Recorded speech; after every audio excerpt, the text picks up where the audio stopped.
You were Dak Prescott, and you had a $33 million per year, $100 million in guaranteed deal on your desk. And apparently they sent over some new offer. But the talk is that it's just below that of Carson Wentz and of Jared Goff. Would you sign it? No. Why would you sign it? I mean, one, I hate when things get released because the player wouldn't release it. The player's agent wouldn't release it. The Cowboys would release that deal. Why? To make the player look bad, to put public pressure on the player. Look, we've offered him this huge contract. If he doesn't sign it, he's a bad dude. But ultimately, when you look inside a locker room and the responsibility you have to the rest of the guys behind you, why would, if you were Dak Prescott, take less guaranteed overall money than Jared Goff or Carson Wentz?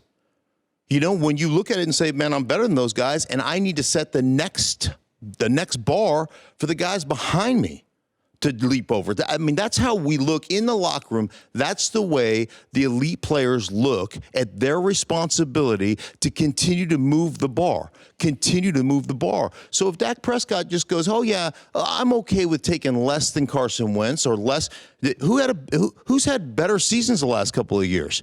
I mean, you look at Carson Wentz. I mean, he hasn't been able to finish seasons. You look at Jared Goff last year, there was a definite downtick in his game.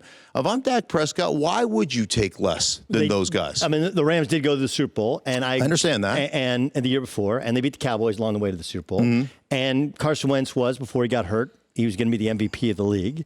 And he did, beat Dak Prescott with, some dudes that clocked in on the way into the game. Look, I understand the logic to it, but there is also the idea of you get it done and you do become one of the world's better teammates, right? You're making a bunch of money. Nobody's arguing that. And it allows you to kind of get the ball rolling on Amari Cooper. Well, one, it's not his responsibility to get the ball rolling on Amari Cooper. The other thing is I always love how NFL teams do this. Well, we operate under a cap and we only have so much money to go around. If you want to manipulate your cap and you want to create space for everybody, you can do that. Teams are able to do that. You can negotiate. Every offensive lineman on their team makes $10+ million a year. Go back in, renegotiate those deals, free up some money. You can get it done. I mean, and again, it's just the way you look at it. Obviously, they don't look at Dak like Dak looks at Dak, right? They don't see the same value that he sees. But I understand from the principle of being in a locker room, you feel like you owe it to the guys behind you, the next guy that comes up to be able to leapfrog you. And that's kind of always how it's been looked at. And so I don't blame Dak for saying, no. I'm not taking less than these guys because I am healthy and I think I'm better. Charlie Rice, of course, has joined us. He was on SiriusXM NFL Radio, and he said he texted with Tommy, and Tommy said nobody knows nothing. What do you take from that? Well, I mean, I don't think Tom exactly knows where he's going to go. I mean, I think that, interestingly enough, if you asked me a month ago, I thought 80% chance he just goes back to the New England Patriots. But this is interesting to me because, there was a report that he talked to Bill Belichick, that it didn't go well, blah, blah, blah, blah, blah. This absolutely gives the New England Patriots an out. Hey, he wanted to be a free agent. He wanted to test the market. It mitigates our responsibility to re-signing him. He's the greatest Patriot of all time. He's the face of the franchise for the last 20 years, went to 9 Super Bowls, won 6. We can walk away. This is an exit plan for us to where we don't look bad as an organization. And ultimately, when you look at Tom Brady, his skill set, what he's still capable of doing, which he is still an outstanding, elite level quarterback in my mind, and I think in most people's mind, even if you go to, for instance, the Chargers, right, who can't sell out a 30,000-seat soccer stadium.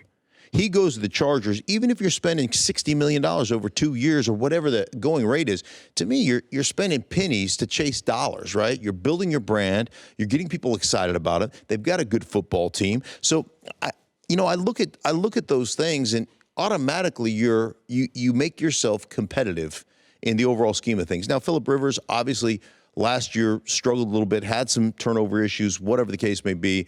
Offensive line was beat up. They were injured. They had issues with the running back position.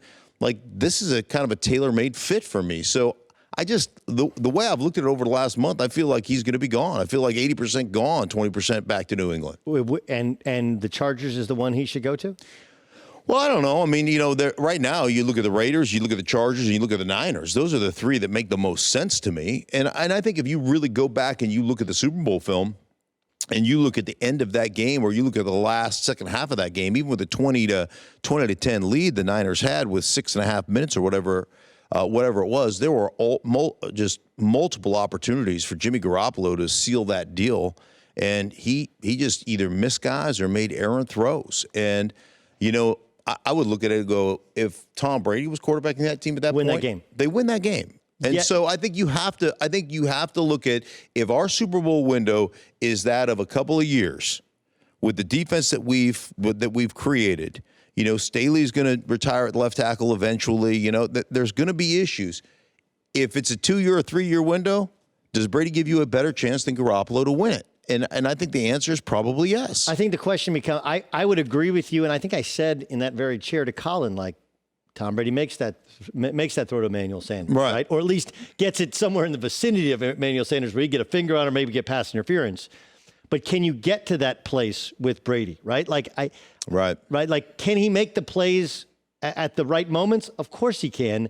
But at 43 years old, can he get you through 16, maybe 17 regular season games plus the postseason games to get to that place? Yeah, I think the other thing that's interesting about that conversation is you have to go back to Peyton Manning going to Denver when Gary Kubiak came in and how much Peyton hated being under center. And now Brady has done more of that, but the more you get, the older you get, the more you get away from that, the more likely it is that I like to operate in shotgun. The problem with shotgun is there's two things really that happen when you're in shotgun consistently. You eliminate about 30-40% of your running game. Right, which is what the Niners are built on. Right, and your running game becomes very predictable. If the running back's to my left, we're running some type of, wide zone to the right. If he's on my right, we're running it really becomes very predictable, the running game does. The other thing is, with the shotgun snap and then the elongated handoff, you really have to block for another, call it 0.2, 0.3 of a second, half a second more, because the play extends. And so it really hurts your running game to a degree. Does Brady want to come in there and be an under center quarterback? I don't know. Probably not. So there's going to be an adjustment there as well for the Niners if they did go that direction. Do you think they should jettison Jimmy Garoppolo then if you were the Niners? Probably not. But again, Jimmy Garoppolo played really well. Jimmy Garoppolo still has those 3 mistakes a game or 3 throws a game that he's going to throw it to the other team. There's a propensity for that. But Jimmy played really well. Jimmy played well enough to get them there. They won a shootout in New Orleans. I mean, they did a lot of things that were exceptional. It's hard, though, as you go back and look, it's hard to take all the great things that he did and juxtapose them against the Super Bowl in that third and fourth quarter where he just didn't make some plays. You're like, man, if you just make that throw, we win this game. Mark Schlereth, our guest here on The Herd. I'm Doug Gottlieb filling in for Colin. We talked about Phillip Rivers a little bit. There's an assumption that he signs with Indy because, of course, he worked with Frank Reich before back in the San Diego days, and they have a really good offensive line. But are we putting too much of the blame in what went wrong with the Chargers on the line and not enough blame on Rivers, who's been a Hall of Fame quarterback, but, man, it looked like he didn't have it last year?